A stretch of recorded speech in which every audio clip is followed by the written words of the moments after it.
আসসালামু আলাইকুম। আমার আজকের রেসিপি হলো মৌচাক বিবিখানা পিঠা। এটা আমার সিগনেচার পিঠার রেসিপি। অসংখ্য জালিযুক্ত এই মৌচাক বিবিখানা পিঠাটি আমি বাংলা চ্যানেলে সর্বপ্রথম বানিয়ে দেখালাম। গ্যাসের চুলায় এই রকম নরম তুলতুলে সফট স্পঞ্জি মৌচাক বিবিখানা খুব সহজে তৈরি করে নিতে পারবেন। সামান্য কিছু উপকরণে এমন অতুলনীয় স্বাদের পিঠা বানানো যায়, এই রেসিপি না দেখলে কখনো বিশ্বাস। প্রথমেই নিয়ে নিলাম 400 গ্রাম চিনি। এবার চুলার মিডিয়াম হিটে চিনিটাকে ক্যারামেল করে নিব। প্রথম অবস্থায় চিনিটাকে নাড়াচাড়া করার প্রয়োজন নেই। যখন চিনিটা এমন ক্যারামেল হয়ে আসবে তখন নেড়েচেড়ে ক্যারামেল বানিয়ে নেব। দেখতেই পাচ্ছেন আমি আজকে ক্যারামেলটা তৈরি করতে কোনো রকম পানি ব্যবহার করিনি। এই ক্যারামেলটা তৈরি করার জন্য কোনো রকম পানি ব্যবহার করতে হবে না, জাস্ট চুলার মিডিয়াম আঁচে বসিয়ে ক্যারামেল তৈরি করে নিলেই হবে। আমি এই উপকরণগুলোর কাপের মাপ ডেসক্রিপশন বক্সে লিখে দিব, আপনারা অবশ্যই চেক করে নেবেন।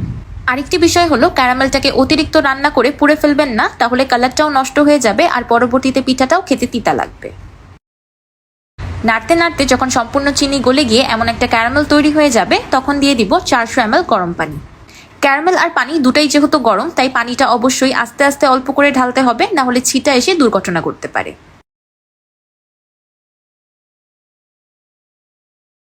আমি অল্প অল্প করে সম্পূর্ণ পানি ক্যারামেলে ঢেলে দিয়েছি।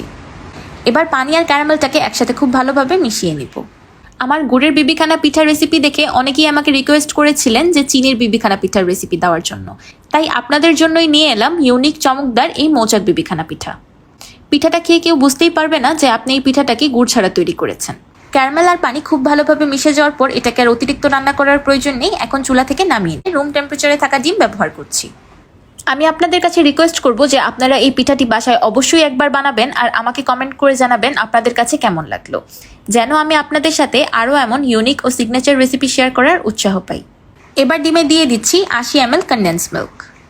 আমি আবারও একবার বলে দিচ্ছি, আমি এই উপকরণগুলোর কাপের মাপ ডেসক্রিপশন বক্সে লিখে দিব, আপনারা অবশ্যই চেক করে নেবেন। এবার ডিম আর কনডেন্স মিল্ক একসাথে খুব ভালোভাবে মিক্স করে নিব। মোটামুটি ফেটিয়ে নিলেই হবে, অতিরিক্ত ফেটিয়ে ডিমগুলোকে ফোম করার কোনো প্রয়োজন নেই। আমি আজকে 4টা ডিমের মৌচাক বিবিখানা পিঠা বানাচ্ছি, আপনারা ইচ্ছে করলে 2টা ডিমেরও বানাতে পারবেন, সেই জন্য সবগুলো উপকরণ অর্ধেক করে নেবেন।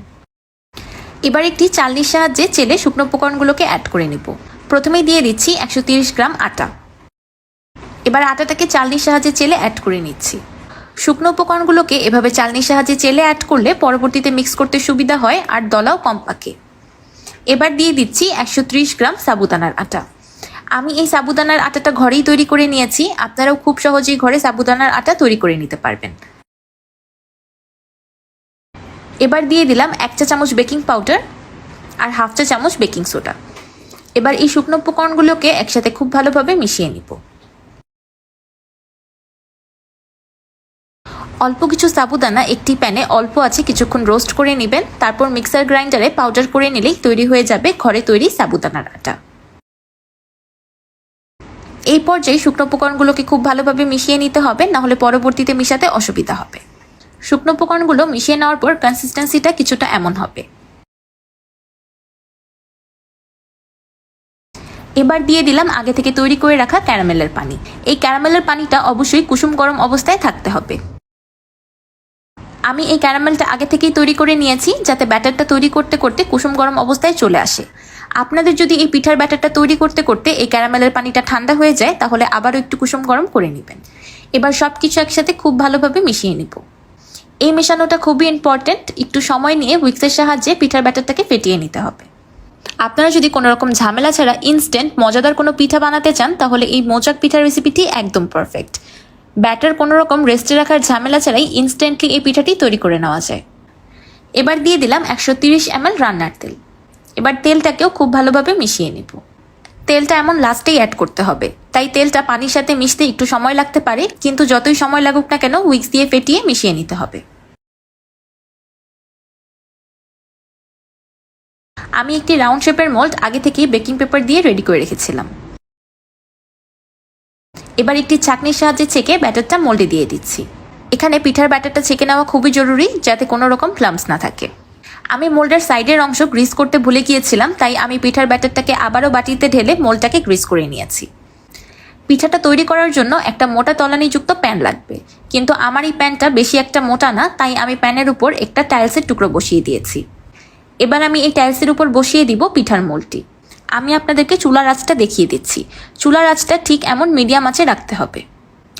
এবার ঘড়ি ধরে পিঠাটাকে 50 মিনিটের মতো বেক করে নিব। এই সময় চুলার আঁচ কমানো বা বাড়ানো যাবে না। 50 মিনিট পর পিঠাটা অনেকটাই ফুলে উঠেছে আর উপরের দিকটা এমন ফ্রদি আর বুদবুদ দেখা যাচ্ছে। এই সময় চুলার আঁচটাকে একদম লো করে দিতে হবে। এবার আমি আবারও টাইমার লাগিয়ে পিঠাটাকে বেক করে নিব 30 মিনিটের মতো। আপনারা যদি এখানে কোনো মোটা তলানিযুক্ত প্যান ব্যবহার করেন তাহলে আপনাদের আর এই টাইলসটা দেওয়ার প্রয়োজন হবে না। আর আপনাদের কাছেও যদি মোটা তলানিযুক্ত প্যান আর টাইলস কোনোটাই না থাকে তাহলে আপনারা একটি তাওয়ার উপরে প্যান বসিয়ে নিতে পারেন, তাহলেও হবে। 30 মিনিট পর আমার মৌচাক বিবিখানা পিঠা পারফেক্টলি বেকড। এবার আমি একটি টুথপিক দিয়ে চেক করে নিচ্ছি। যদি টুথপিক এমন ক্লিন আসে তাহলে বুঝতে হবে পিঠাটা ভিতর পর্যন্ত কুক হয়ে গিয়েছে। উপরের ফেনাগুলো চলে গিয়েছে আর পিঠাটা উপর থেকে শক্ত হয়ে গিয়েছে। এবার আমি পিঠাটাকে চুলা থেকে নামিয়ে ঠান্ডা করে নিব।